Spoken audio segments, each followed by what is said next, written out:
You are welcome in your English channel CM English Mentor. Today I am going to tell you some important rules of conjunctions. Some important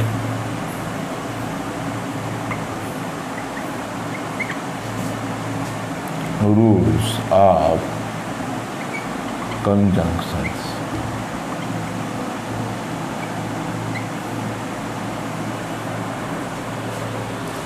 some important rules of conjunctions मतलब इसमें sentences में कैसे conjunctions का use होता है उसी को बताना है। पहले तो ये बताना है कि कुछ कंजंक्शन जो हैं हमेशा पेयर में रहते हैं, जोड़े में रहते हैं, इसे कोरिलेटिव कंजंक्शंस कहते हैं। उनको पहले बता लूँ, उसके बाद नेक्स्ट रूल नंबर फर्स्ट। कुछ कंजंक्शंस जैसे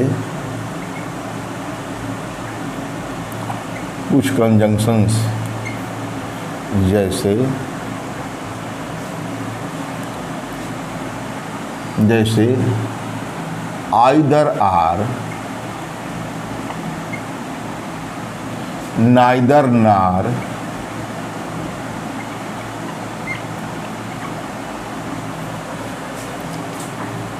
both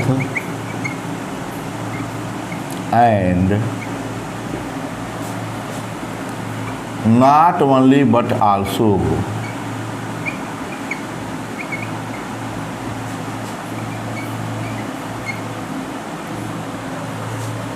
scarcely या हार्डली, स्कार्सली हार्डली भी लिख दे। When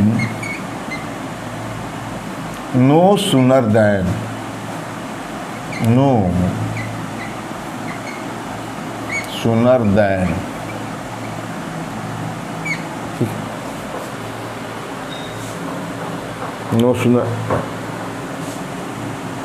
हमेशा, और भी हैं लेकिन इतना बता दूं, हमेशा पेयर में रहते हैं, पेयर में रहते हैं, जिसे कोरिलेटिव कंजंक्शन कहते हैं। Correlative conjunction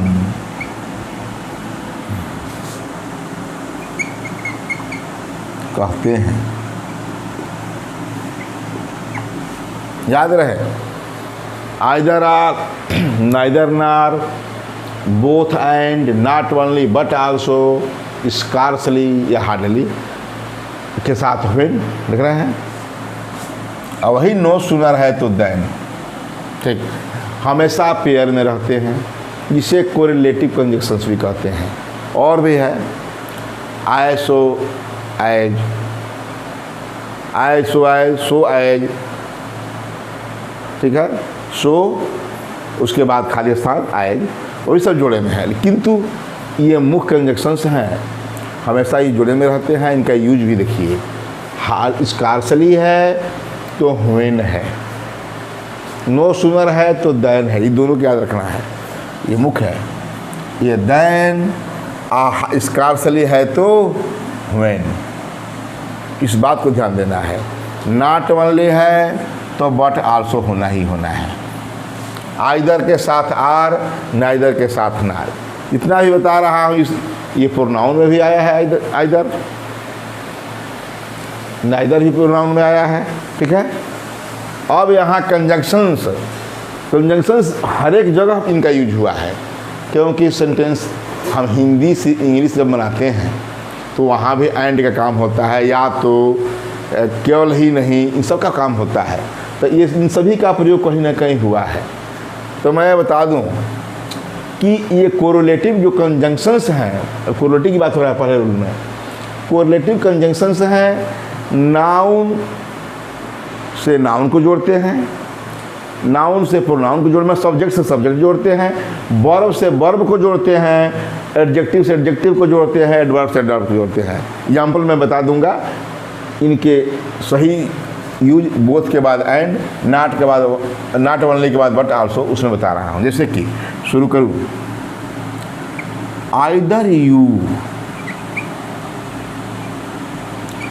are your brother,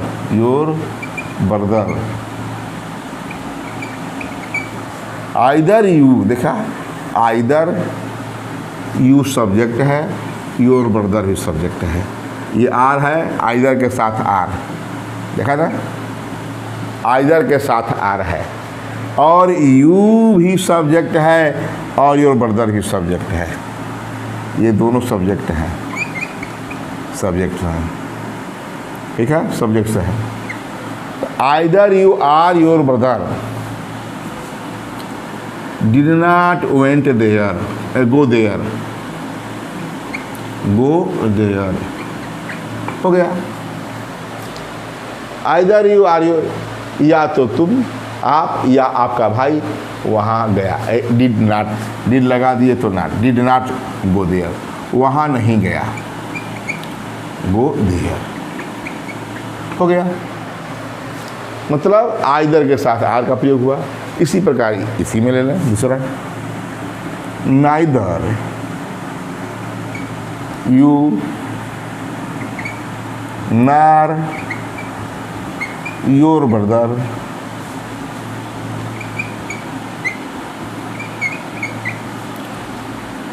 go there, देखा।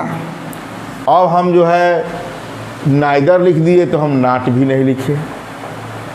इसमें तो लिखा है कि either you or your brother did not go there, स्वतंत्र है, या तो आप या तो आपका भाई वहाँ नहीं गया। ना नाइदर यू, न ही आप, न तो आप और न आपका भाई गो देयर, वहाँ गया। गो लिख दिए हैं, गया है ना, तो वेंट देयर है, ठीक ठीक। तो कहने का मतलब कि नाइदर नॉट को तो बता दिया। और मैं बोथ एंड की बात कर दूं, यहाँ दो सब्जेक्ट में both and, both, I teach, या मैं कहूँ अपने को बोलूँ, I am both a teacher or and, both के बाद क्या लिखना है, एंड लिखना है।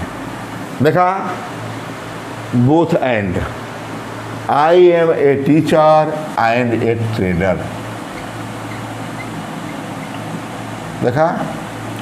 मैं एक अध्यापक हूँ, आई एम बोथ, मैं दोनों, एक अध्यापक हूँ और एक व्यापारी हूँ, trader.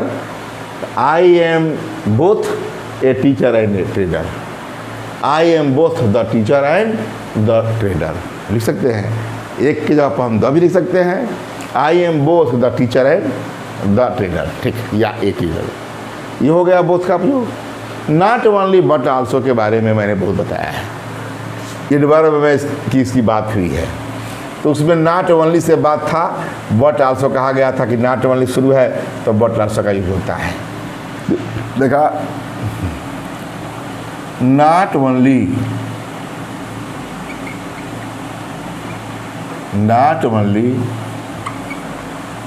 He is, not only he is foolish but also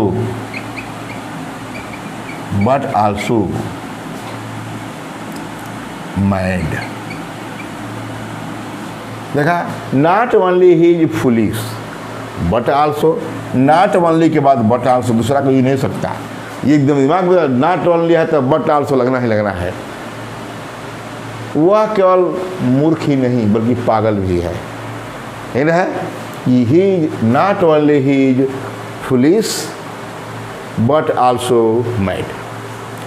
इसी में थोड़ा नॉट ओनली का थोड़ा और बता दूं, क्योंकि मैं बताया था डबल बताते समय कि नॉट ओनली दो क्लाज है, यहाँ से यहाँ तक और यहाँ से यहाँ तक। ये दो क्लाज है और दोनों क्लाज में दो मैंने वर्ब है, तो वर्ब होने पर हमको नॉट ओनली को क्या करना पड़ता है, इन्वर्जन करना पड़ता है। पहले सब्जेक्ट वे ऑक्सिलरी वर्ब, उसके बाद या मेन वर्ब, उसके बाद सब्जेक्ट का प्रयोग होता है। तो दूसरा करें, not only, not only does he read but he writes also, ये भी ऐसा भी एग्जाम्पल मैं दिया था कि not only does he read, वह केवल पढ़ता ही नहीं है, बट ही राइट्स आल्सो, बल्कि वह लिखता भी है। ठीक है, इस तरह भी बताया था। इस तरह भी कहा, ये वर्ब हो गया रीड और हमारा राइट वर्ब हो गया। देख रहे हैं कि नॉट ओनली ही रीड से नहीं लिखे, क्या नॉट ओनली ही रीड से नहीं लिख सकते। नॉट ओनली जब यहाँ वर्ब है और यहाँ भी वर्ब है, दोनों क्लाज में, इधर भी वर्ब इधर भी वर्ब, तो क्या करेंगे, not only does he read, not only he read से लिखेंगे गलत हो जाएगा। तो नॉट ओनली के साथ जब दो वर्ब हो तो नॉट ओनली क्लाज में क्या करते हैं, इन्वर्जन, यही इन्वर्जन है। ये क्या है, डज लग गया अतः सब्जेक्ट लगा, ये आपका ऑक्सिलरी वर्ब हो गया और उसके बाद सब्जेक्ट हुआ, उसके बाद मेन वर्ब है। लिख ही रहे हैं, यही ना होती है दशा, ये इन्वर्जन हो गया। ठीक, क्योंकि अंत में क्वेश्चन मार्क है नहीं, तो डज से मतलब नहीं, कहने का मतलब कि नॉट आया, इस तरह वर्ब नहीं है, यहाँ वर्ब नहीं है। नॉट ओनली है you foolish but also mad, यहाँ फुलिश भी एडजेक्टिव है और मैड भी एडजेक्टिव है। ठीक, अब इसमें बता दूं, स्कार्सली है और आपका स्कार्सली है और नो सूनर है, दोनों के बारे में बता दूं। कौन से कहा, 6 no sooner had I reached, no sooner had I reached the school then the peon rang the bell।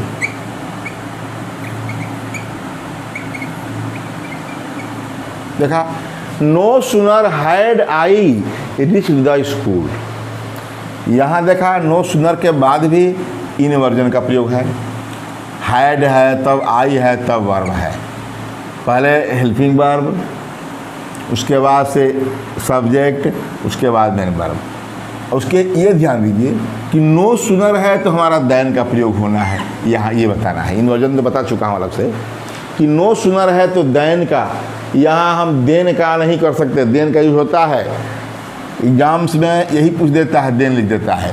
No sooner had I reach the school then the peon rang the bell, देख रहे हैं, तो then नहीं, ये then होगा, then नहीं होगा। ठीक, अब इसी चीज को मैं स्कार्सली कर दूं, स्कार्सली या hardly, hardly high, scarcely hardly had I reached the school when, देखा हार्डली हो गया, स्कार्सली हो गया तो व्हेन हो गया, एकदम वही सेंटेंस में ले रहा हूँ, यही होता है। हार्ड नो सूनर और हार्डली स्कार्सली के साथ इन्वर्जन का प्रयोग होता है, और याद रहे कि इनके साथ हार्डली या स्कार्सली है तो व्हेन होगा और नो सूनर है तो दैन होगा, याद रखिएगा, यही मुख्य है। तो hard scarcely had I reach the school when the peon rang the bell, rang बजाया, घंटी बजाया, द बेल। ठीक है। कहने का मतलब कि मैंने 7 एग्जाम्स में एग्जाम्पल्स देकर सभी के बारे में बता दिया कि कोरिलेटिव, देखिए यही कोरिलेटिव क्या है, कंजंक्शंस है, साथ साथ रखते हैं, इनका साथ छूटता नहीं है। स्कार्सली के साथ या हार्डली के साथ व्हेन है, तो नो सूनर के साथ देन है। देख रहे हैं एकदम हम इस प्रकार मैंने पहले रूल्स में कोरिलेटिव कंजंक्शंस के बारे में बताया, और इसमें खास बात बताया कि हार्डली या स्कार्सली के साथ व्हेन का यूज कीजिएगा और नो सूनर के साथ देन का। ठीक है, अब आगे बात करता हूँ। और जो है आगे दूसरा रूल बता दूँ। दूसरा रूल यही बताऊँगा कि आइदर नॉट आइदर यदि दिया है तो उनके साथ बाद आर का प्रयोग होता है, ORR, नार का नहीं। आइदर आर, जैसे नॉट आइदर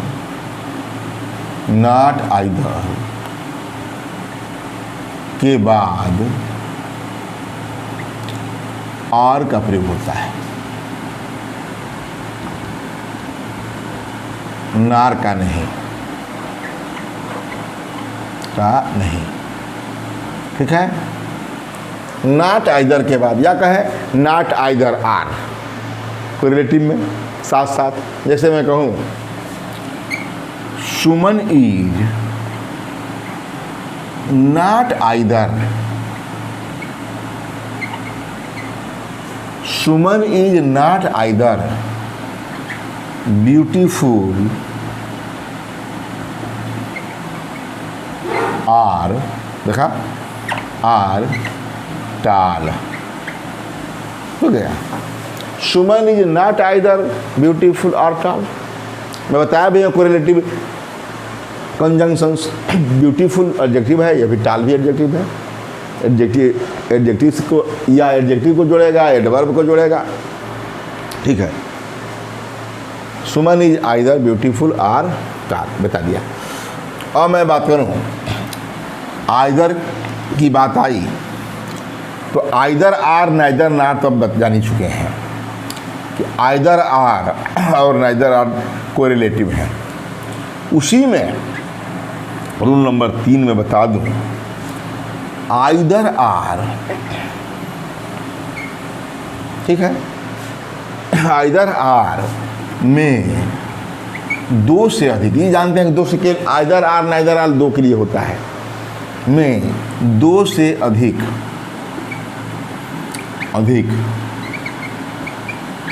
शब्दों को जोड़ने के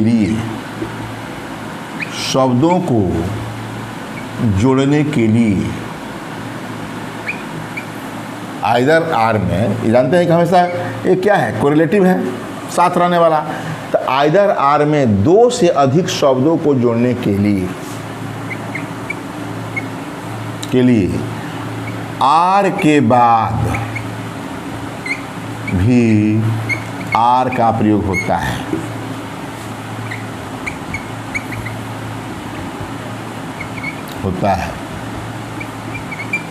देखा, आइदर आर में 2 से अधिक शब्दों को, 2 से अधिक शब्द हो गया तो एक आइदर आर 2 को जोड़ता ही है, तो आर के बाद भी, इस आर के बाद भी एक आर का प्रयोग होता है। जैसे मैं कहूँ my mother gave me either a car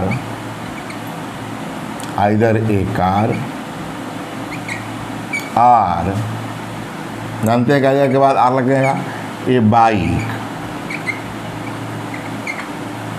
or a mobile.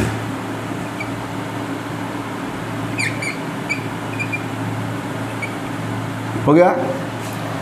My mother gave me either a car or a bike, यहाँ तक तो सही है, लेकिन इस आर के बाद भी 2 से अधिक हो गया तो यहाँ मोबाइल तीसरा वस्तु है, तो यहाँ भी आर का प्रयोग किया गया। देख रहे हैं कि my mother give me either a car or a bike, either तो है, यहाँ तक सही है। लेकिन दो से अधिक हो रहा है। दो के लिए तो either a car or a bike हो गया, ये हम अभी बताए हैं, कोरिलेटिव में हमेशा रहते हैं। इतना तक तो आइदर आर के बाद आइदर आर रहता है। लेकिन दो से अधिक है शब्द, मोबाइल एक शब्द है, तो आर के बाद भी आर का प्रयोग, यही ने कहा कि आर के बाद भी आर का प्रयोग होता है। बस इसी का नाइदर के बारे में बात करें, नाम से नहीं, नाइदर नार, जानते हैं कि नाइदर नार के साथ में है में, मतलब नाइदर नार के स्ट्रक्चर में, ठीक है, तो नाइदर नार में या नाइदर नार में से शुरू होने वाले सेंटेंसेज में, या नाइदर नार जिस सेंटेंस में शुरू है उसमें दो से अधिक शब्दों को जोड़ने के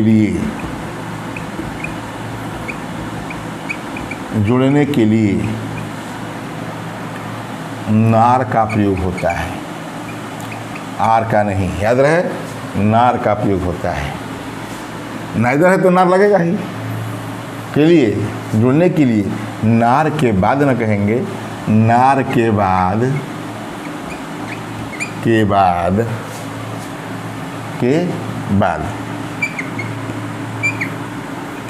नार का प्रयोग होता है,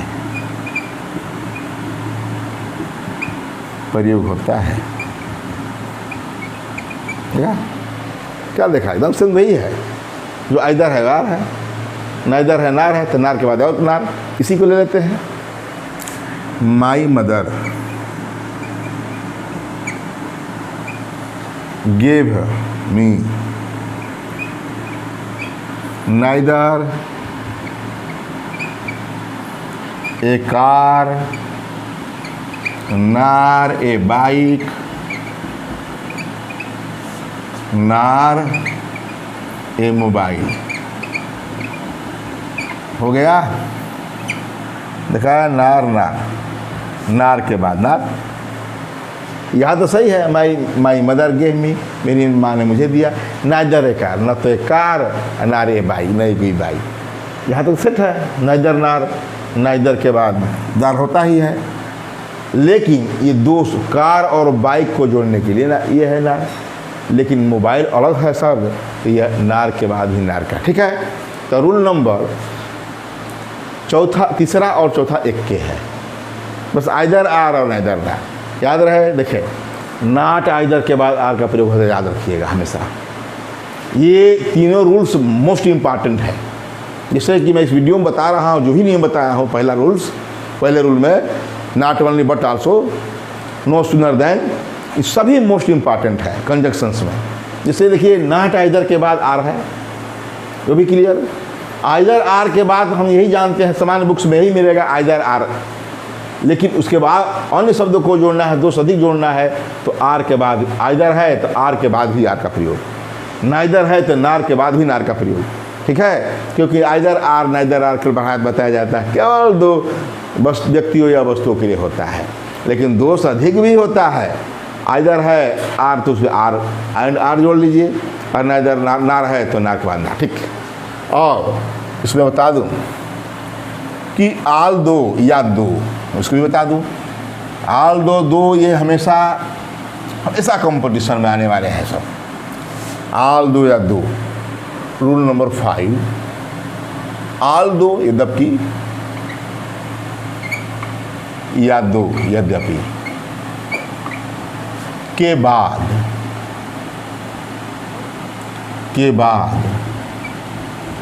एट का यूज होता है,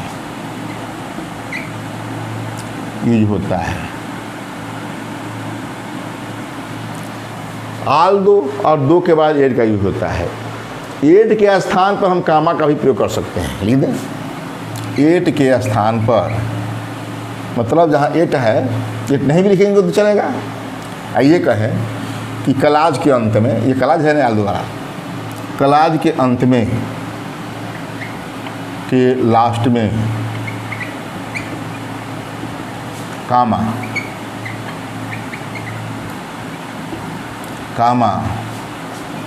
का भी यूज होता है, मतलब एट का यूज होता है, क्लास के लास्ट में कामा का भी यूज होता है। कामा का भी यूज एट के स्थान पर होता है। तो एट का प्रयोग नहीं करते, के स्थान पर होता है। ठीक, ऐसे बता दो इसका। आल्दो बहुत पुरानी जो है एग्जाम्पल्स हैं, बहुत दिनों से यूज। आल्दो जानते ही हैं, कंट्रास्ट बताया था 2 वीडियोज में मैंने बता दिया है इसका टाइप्स सब ऑर्डिनेटिंग कंजक्शंस का। ये सभी आल्दो क्या है, सब ऑर्डिनेटिंग कंजक्शंस है। ये विरोध मतलब कंट्रास्ट बताता है। आल्दो ही इज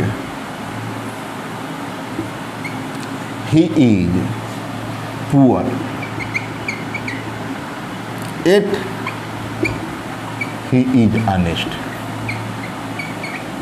ठीक है, कहा although he is poor he is yet, फिर भी वह ईमानदार है।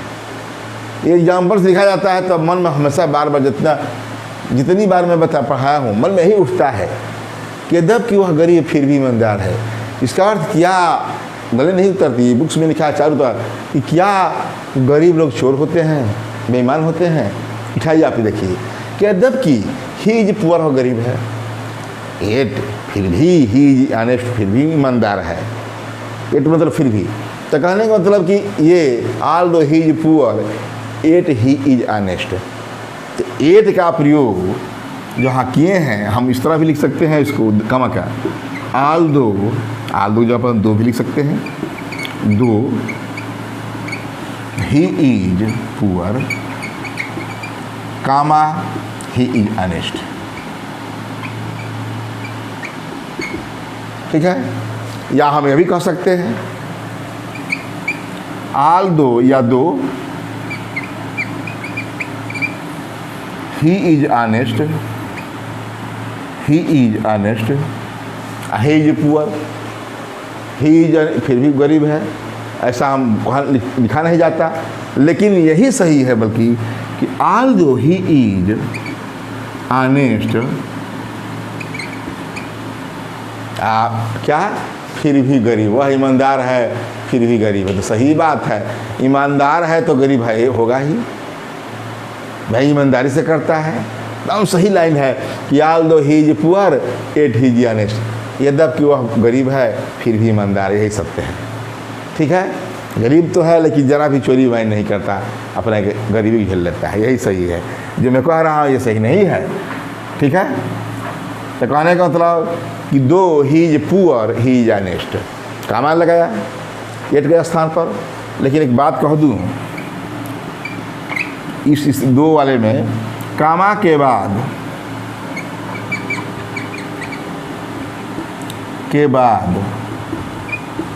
एट का प्रयोग किया जा सकता है, एट का प्रयोग